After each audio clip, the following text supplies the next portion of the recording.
साथियों नमस्कार, मैं हूं नीरज पटेल और आप देख रहे हैं नेशन जनमत। लगातार पूर्व मुख्यमंत्री अखिलेश यादव वर्तमान योगी आदित्यनाथ सरकार पर इस बात को लेकर के सवाल उठाते रहे कि वो जिन भी परियोजनाओं का उद्घाटन या लोकार्पण कर रहे हैं वो तमाम सारी परियोजनाएं अखिलेश सरकार में शुरू हुई थी या पूर्ण हो चुकी थी।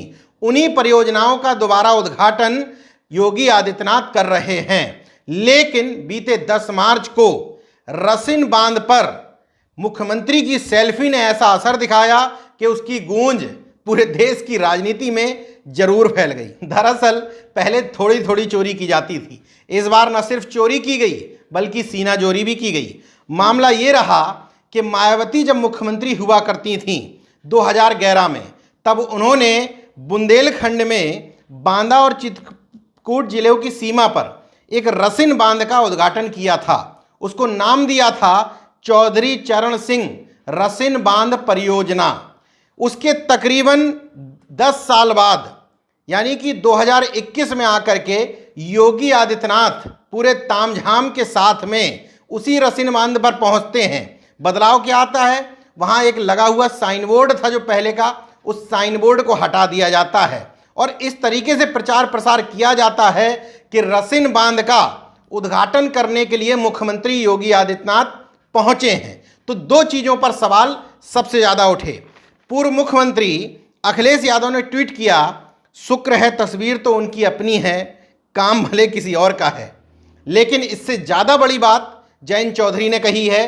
चूंकि वो पूर्व देश के प्रधानमंत्री और किसान नेता चौधरी चरण सिंह के नाती भी हैं, तो स्वाभाविक है कि उनको इस बात की तकलीफ हुई कि अब जो साइन बोर्ड लगाया गया है उस साइन बोर्ड में चौधरी चरण सिंह का नाम हटा करके इस परियोजना को केवल रसिन बांध परियोजना कह दिया गया है। तो ट्वीट किया जयंत चौधरी ने, रसिन बांध शिलापट पर चौधरी चरण सिंह का नाम हटाकर सेल्फी लेने वाले अपनी हस्ती के हकीकत पर भी एक निगाह डालो। यहां पर सवाल ये बनता है कि आखिर इस सरकार में इतनी ताकत आ कैसे जाती है कि उसको पता है कि लोगों को जब ये पता चलेगा कि ये लोकार्पण गलत तरीके से किया गया है। मायावती न सिर्फ 2011 में इसका उद्घाटन कर चुकी हैं बल्कि 2012 में जब समाजवादी पार्टी की सरकार थी तो उस समय सिंचाई मंत्री हुआ करते थे शिवपाल यादव। वो इसी रसिन बांध के नज़दीक सिंचाई बाग के गेस्ट हाउस का भी लोकार्पण कर चुके हैं। 10 साल बाद दावा ठोका जाना और शिलापट पर चौधरी चरण सिंह का नाम हटवाने के बाद सीधे सीधे ये उल्लेखित कर देना कि इस योजना की शुरुआत 2003 में हुई थी, लेकिन योजना जाकर के खत्म हुई 2019-20 में। ये कैसे संभव है कि एक किसानों से जुड़े हुए नेता का जिस समय पूरे देश में किसान आंदोलन चल रहा हो उस समय चौधरी चरण सिंह का नाम हटा दिया गया? ये अपने आप से सवाल करिए। ये इसलिए संभव हो पाया शायद क्योंकि सरकार को ये पता है कि ना आपको मुद्दों से मतलब है, ना खेती किसानी से मतलब है, ना किसानों के मुद्दों से मतलब है और अब ना अपने महापुरुषों के कामों से मतलब है।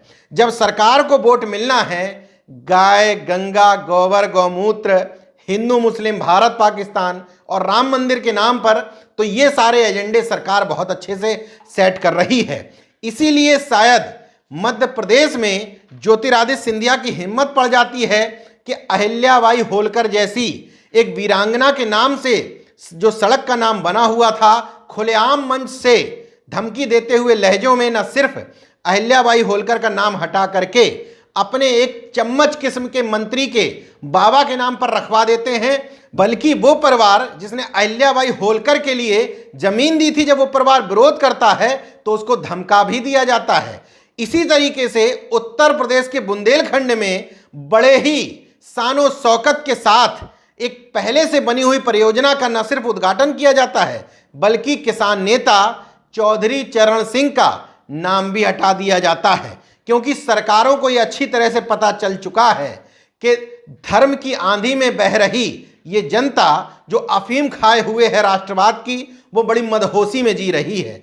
चाहे उनके लिए काम करने वाले महापुरुषों के नाम हटा दो, उनके मुद्दे खत्म कर दो, लेकिन देश की बहुसंख्यक आबादी अभी भी ये तथाकथित छद्म मुद्दे जो मैंने आपको बताए थे, गढ़े हुए मुद्दे, इन्हीं में उलझकर अपने मुद्दों को भूल चुकी है। बहरहाल अगर रसिन बांध पर पहुंच करके सेल्फी ले रहे थे उत्तर प्रदेश के यशस्वी मुख्यमंत्री, तो कुछ ना कुछ तो नया हुआ होगा। बिल्कुल हुआ था, रंग रोगन हुआ था, पेड़ और गमले लगाए गए थे, और तो और नेताओं की नज़र जहां तक पड़े वहां तक का रोड भी ठीक करवा दिया गया था। जबकि रसिन एक ग्राम पंचायत का नाम है, उसमें 4-5 छोटे गांव आते हैं, उन्हीं में से एक गांव का नाम है बेउर।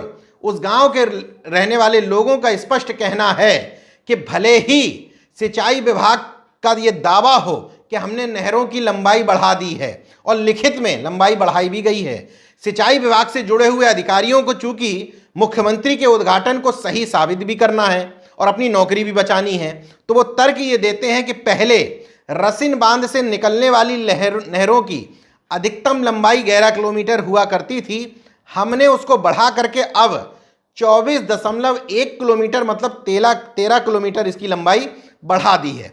दूसरा दावा वो करते हैं कि अब 17 गांव की तकरीबन 5000 हेक्टेयर जमीन पर सिंचाई होगी। लेकिन रसिन और बेउर गांव के निवासी उनके इस दावे को सिरे से खारिज करते हैं। वो बताते हैं कि जिस समय उद्घाटन हो रहा था, छद्म उद्घाटन, उस समय जब पानी छोड़ा गया था तो पानी कुछ दूर जा करके रुक गया। उसकी वजह यह है कि जो जलाशय बना हुआ है रसिन बांध में, उस जलाशय में पानी का स्रोत का 2 ही तरीका है। एक तो बाढ़ गंगा जैसी छोटी नदी जिसमें अब पानी नहीं है, दूसरा बारिश का पानी।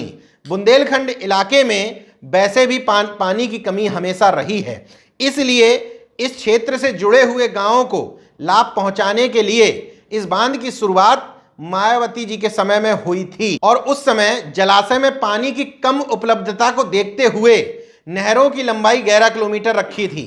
अब सरकार भरे ही लंबाई 24 किलोमीटर करके नहरों की अपनी पीठ थपथपा रही हो, लेकिन वहां के, मेरी बात मत मानिए, स्थानीय निवासियों से जा करके और स्थानीय मीडिया कर्मियों से पूछ लीजिए, गांव वालों से पूछ लीजिए कि जब 11 किलोमीटर लंबी नहर में ही पानी नहीं पहुंच पाता था, तो नहर की लंबाई 24 किलोमीटर करने से कैसे किसानों की समस्याएं और दुख दर्द तकलीफ दूर होंगी।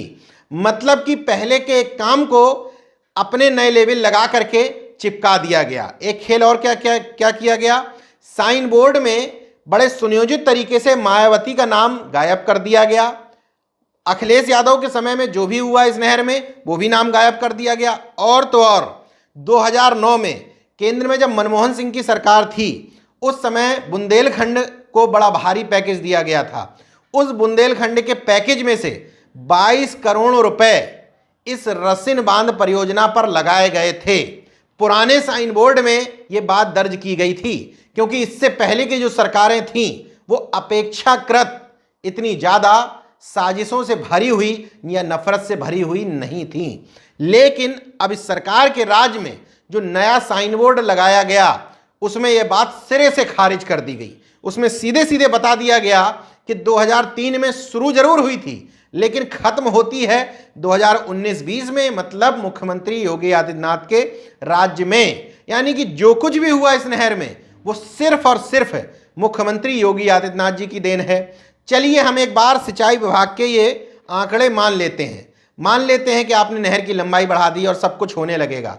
तो महोदय, एक सवाल मेरा ये है कि चौधरी चरण सिंह का नाम आखिर क्यों हटा दिया गया?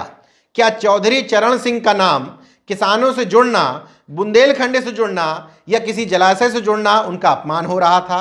क्या चौधरी चरण सिंह इस देश के प्रधानमंत्री के रूप में उन्होंने सेवा नहीं की? क्या चौधरी चरण सिंह किसान नेता के तौर पर नहीं जाने जाते हैं? तो आखिर वजह क्या है कि जिस समय देश में किसानों का आंदोलन चल रहा है, उस समय आपने किसानों के इतने बड़े नेता का नाम एक बांध परियोजना के नाम से हटा दिया? खैर, सरकार सेल्फी ले करके और अपनी पीठ थपथपा करके और विपक्ष उन पर हमलावर होकर के खामोश बैठ गया। लेकिन इस बांध के लिए जिन लोगों को विस्थापित किया गया था, अभी बेउर गांव के तमाम सारे लोगों को और विस्थापित कर दिया गया, क्योंकि नहरों की लंबाई बढ़नी थी और बांध क्षेत्र में पड़ने के आधार पर उन सारे लोगों से गांव खाली करवा लिया गया। उन लोगों का दर्द अभी तक बना हुआ है। जमीन भी ले ली गई। तमाम सारे ऐसे किसान हैं जिनके पास 1 बीघा जमीन भी नहीं रह गई, वो भूमिहीन हो गए। जो थोड़ा बहुत मुआवजा मिला था वो भी खत्म हो गया। ऐसे लोगों की तादाद सैकड़ों में है जिनको अभी तक मुआवजा भी नहीं मिल पाया। ऐसे लोगों की तादाद सैकड़ों में है।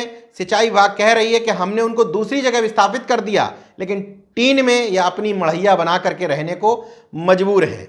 देखते रहिए नेशन जनमत, जागरूक और सजग बने रहिए। जय विज्ञान, जय संविधान, जय लोकतंत्र। धन्यवाद। तो अगर आपने मेरा YouTube चैनल सब्सक्राइब नहीं किया तो प्लीज़ सब्सक्राइब कर लें और उस बेल आइकन पर जरूर क्लिक करें, जिससे जो मेरे न्यू